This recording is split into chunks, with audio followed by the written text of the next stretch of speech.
푸틴에게는 8달, 즉 우크라이나가 러시아가 막을 수 없는 무기를 받기까지 8달이 남았습니다. 더 저렴하고 더 빠르며 대량으로 러시아 방어체계가 대응하도록 설계되지 않은 무기입니다. 시계는 이미 시작됐고 모든 정황을 보면 러시아는 준비가 되어 있지 않습니다. 지금 오고 있는 것, 그리고 전쟁을 완전히 바꿀 무언가를 보여줄게요.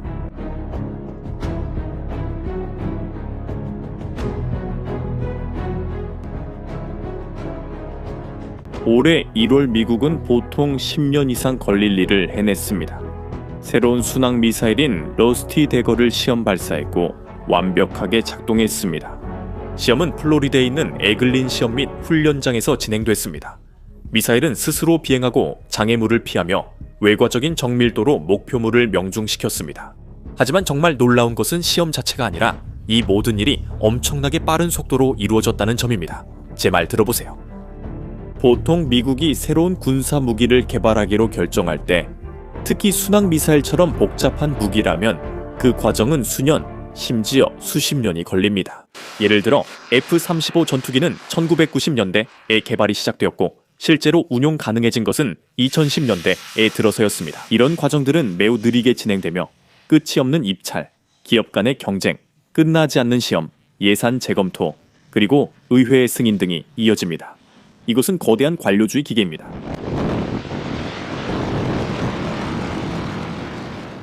하지만 이 러스티 대거는 계약이 체결된 순간부터 실제 테스트가 작동하기까지 16개월도 채 걸리지 않았습니다. 그리고 이런 일은 미국 군대에선 절대 일어나지 않습니다. 정확히 말하면 일어나지 않았죠. 그럼 무엇이 달라졌을까요? 그 프로그램의 이름은 ERA임인데 이는 장거리 공격 탄약을 의미합니다. 그리고 그 프로그램의 철학은 미국이 이전에 했던 모든 것과 완전히 다릅니다.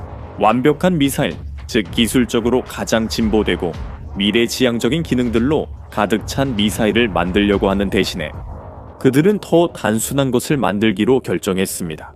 충분히 좋은 미사일을 빠르고 저렴하게 생산할 수 있도록 한 것이죠. 이 논리는 매우 강력합니다. 이를 해낼 수 있는 미사일 1000개를 가지는 것이 완벽하지만 엄청난 비용이 들고 교체하는 데 수년이 걸리는 미사일 100개를 가지는 것보다 낫다는 것이죠.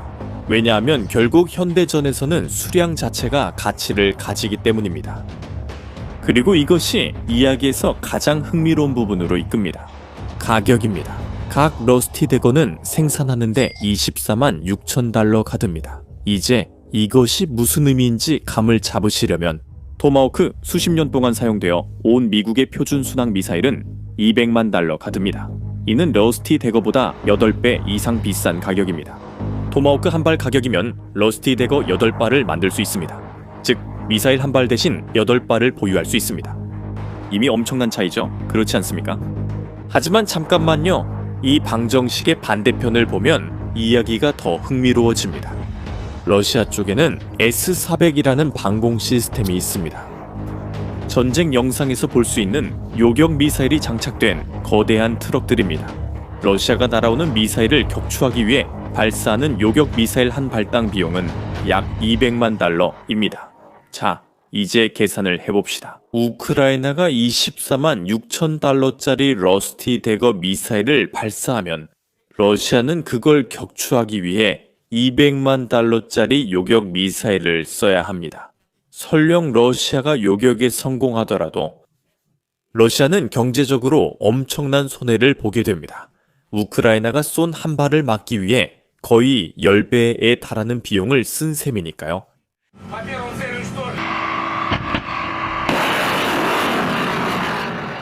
이제 판도를 바꿀 부분이 등장합니다. 우크라이나는 이런 미사일을 10개, 50개, 100개씩 받는 게 아닙니다. 우크라이나는 미국으로부터 러스티 대거 미사일을 3,350기 받게 됩니다. 3,350기입니다. 만약 러시아가 이 모든 미사일을 요격하려고 한다면 그것도 100% 성공률을 가정한다 해도 실제로는 불가능하지만 요격 미사일에만 거의 70억 달러를 써야 합니다. 8억 2,500만 달러짜리 미사일을 막으려고 70억 달러를 써야 하는 겁니다. 이건 완벽한 경제적 함정이고 러시아는 그 함정으로 곧장 걸어 들어가고 있습니다. 아까 말씀드린 8개월 기억나세요? 이게 바로 푸틴이 이 함정에서 벗어날 방법을 찾아낼 수 있는 정확한 시간입니다. 그리고 모든 정황을 봤을 때 빠져나갈 방법이 없어 보입니다. 하지만 이건 단순히 양과 가격의 문제가 아닙니다. 러스티 대거는 요격하기 어렵도록 특별히 설계되었습니다. 그 미사일은 극도로 낮게 비행합니다. 말 그대로 지형을 따라 산과 계곡을 끼고 날아가면서 레이더의 탐지 범위 밖에 머무르죠. 길의 모든 굴곡을 타는 유령 조종사를 상상해 보세요. 바로 그 방식으로 이 미사일이 작동합니다.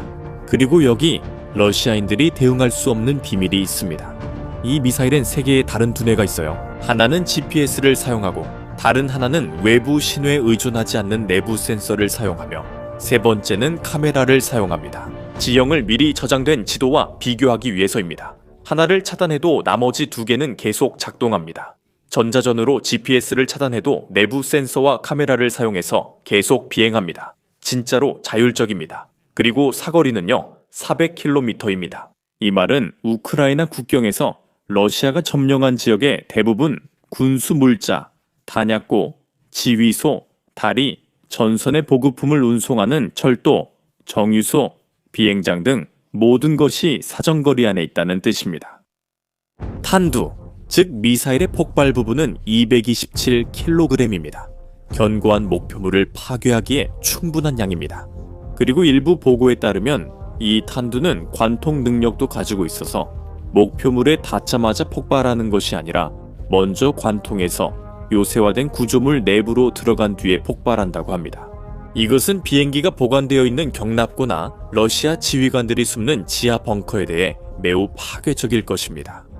이제 여러분은 정확히 언제 이런 일이 일어날지 궁금해 하실 수도 있습니다. 왜냐하면 개발 중인 미사일에 대해 이야기하는 것과 실제로 그 미사일이 우크라이나 군인들의 손에 들어가는 것은 완전히 다른 일이기 때문입니다.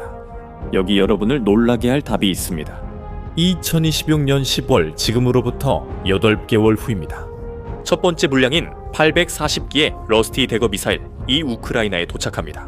한 번에 840기의 미사일이 들어오고 그 후 2028년 말까지 추가로 2510기가 더 들어옵니다. 조립 라인이 완전히 가동되면 연간 1000기의 미사일을 생산할 예정입니다. 이게 무슨 의미인지 생각해보세요. 2022년 이 월 침공이 시작된 이후 처음으로 우크라이나는 산업 규모의 장거리 공격 능력을 갖추게 됩니다. 여기저기 몇 발의 미사일이 아니라 극도로 신중하게 사용해야 하는 몇십 발이 아니라 결국에는 수백, 수천 발이 될 것입니다. 그리고 이것은 중요합니다. 왜냐하면 지금까지 전쟁은 이 특정한 측면에서 매우 비대칭적이었기 때문입니다. 3년 동안 러시아는 원하는 대로 했습니다. 우크라이나 도시를 보복에 대한 두려움 없이 폭격했고 발전소를 파괴해 겨울 동안 수백만 명을 어둠 속에 남겨두었으며 병원, 학교, 주거 건물도 공격했습니다. 이 모든 것은 우크라이나가 도달할 수 없는 러시아 영토 내에서 미사일을 발사하면서 이루어졌습니다. 지난 3년 동안 러시아는 우크라이나에 1000개가 넘는 미사일과 드론을 발사했습니다. 10,000개입니다. 가족들은 한밤중에 사이렌 소리에 잠에서 깨고 아이들은 지하 대피소에서 잠을 자며 도시 전체가 한겨울에 전기가 끊긴 채로 지내야 했습니다. 그리고 우크라이나는 많아야 수백 개를 겨우 방역할 수 있었고 어디서 어떻게 사용할 수 있는지에 대한 제한도 많았습니다.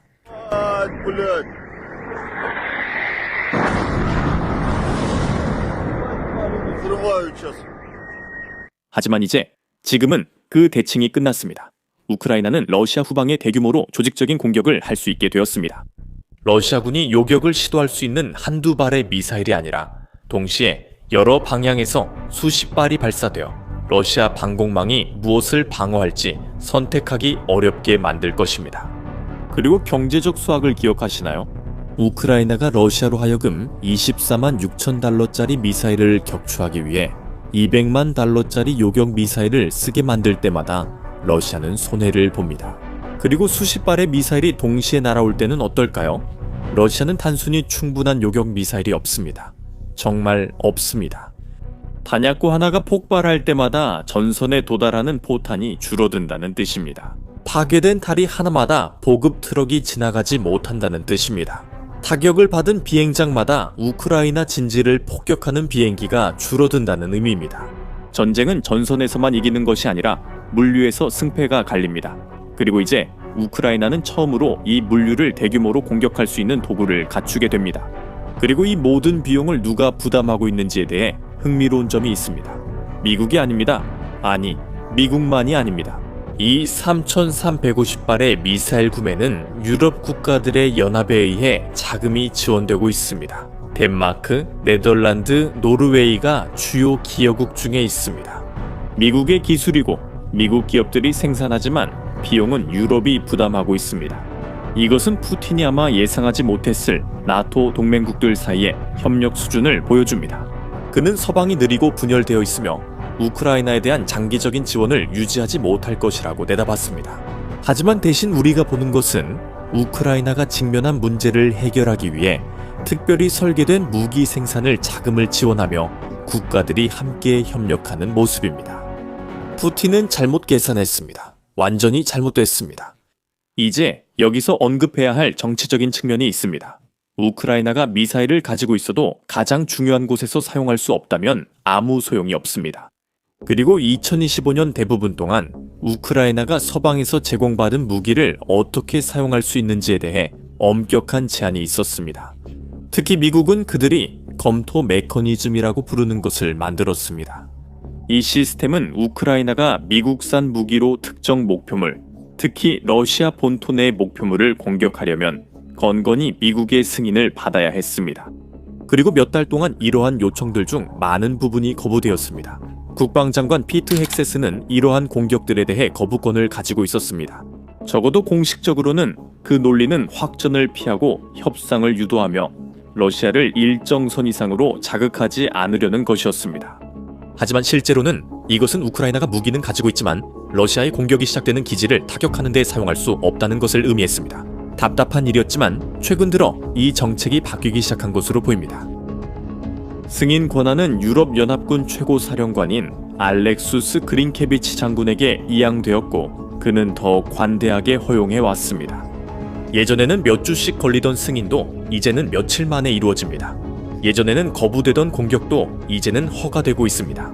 같은 제한이 러스티 대거스에게도 적용될지는 완전히 확실하지 않지만 점차적으로 규제가 완화되는 추세인 것 같습니다. 그리고 러시아 본토 내에서 공격하는 데 제한이 있더라도 우크라이나가 점령진의 목표물에 이 미사일을 사용할 수 있다는 점에는 의심의 여지가 없습니다. 크림반도, 돈바스 모두 러시아가 우크라이나 영토 내에서 통제하고 있는 지역들입니다. 이것만으로도 이미 힘의 균형에 엄청난 변화화를 가져옵니다. 그리고 언급할 만한 또 한 가지가 있습니다. 우크라이나는 미국을 기다리는 동안 가만히 있지 않았습니다. 그들은 미사일 산업을 완전히 처음부터 자체적으로 만들었습니다. 전시 중에 가장 흥미로운 회사 중 하나는 파이어포인트라고 불립니다. 이 회사는 2022년에 영화 프로듀서와 정보 기술 기업가가 설립했습니다. 네, 제대로 들으셨습니다. 영화를 만들던 사람과 기술 분야에서 일하던 사람이 미사일을 만들기로 결정했습니다. 미친 짓 같죠? 아마추어들이 전쟁 놀이를 하는 것 같습니다. 하지만 올해 1월 그들이 만든 플라밍고 미사일이 러시아에서 가장 비밀스러운 미사일 시험기지 중 하나인 카푸스틴 야르를 타격했습니다. 그곳은 그들이 직접 탄도 미사일을 시험하는 곳으로 오레시니크 극초음속 미사일도 포함되어 있습니다. 우크라이나는 수천 킬로미터 떨어진 군사시설을 성공적으로 공격하며 러시아의 모든 방공망을 뚫었습니다.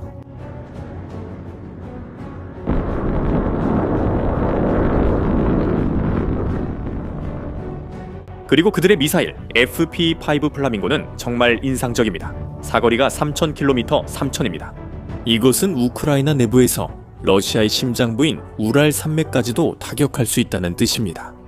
탄두 무게가 1톤 이 넘고 그들은 이걸 낡은 훈련기에서 재활용한 엔진을 사용해서 만듭니다. 즉흥적으로 만든 것이지만 효과가 있습니다. 지하실과 임시 작업장에서 개발된 기술로 이런 걸 만들 수 있었다면 미국 군수 산업에서 생산된 3,350대의 러스티 대거를 손에 넣게 되면 어떤 일을 해낼 수 있을지 상상해 보세요. 우크라이나의 장거리 미사일과 미국의 중거리 미사일이 결합되면 러시아가 도저히 해결할 수 없는 문제가 생깁니다. 푸틴은 계획이 있었습니다. 우크라이나를 굴복할 때까지 폭격하고 인프라를 파괴하며 사기를 꺾는 것이었죠. 이 모든 것은 러시아 본토를 안전한 피난처로 유지하면서 이루어졌습니다. 3년 동안 이 계획은 부분적으로 성공했습니다. 우크라이나는 고통을 겪었고 도시들이 파괴되었으며 수백만 명이 겨울에 전기와 난방 없이 지냈지만 항복하지 않았습니다. 그리고 이제 10월부터 러시아의 피난처는 더 이상 존재하지 않습니다. 모든 군사기지, 모든 연료 저장소, 모든 탄약 공장, 모든 다리, 모든 철도, 이 모든 것이 잠재적인 표적이 됩니다. 2026년 10월부터 우크라이나는 러시아가 3년 동안 자신들에게 했던 것과 똑같이 할 수 있게 됩니다. 이제 러시아는 자신이 뿌린 독을 맛볼 준비가 안 됐습니다. 당신 생각은 어떻습니까? 이 3,350개의 미사일 이 제때 도착해서 차이를 만들 수 있을까요? 댓글로 당신의 의견을 남겨주세요. 이 영상이 당신이 상황을 더 잘 이해하는 데 도움이 되었다면 이 내용을 알아야 할 사람들과 공유하고 다음 영상을 놓치지 않도록 채널을 구독해주세요. 다음에 또 만나요.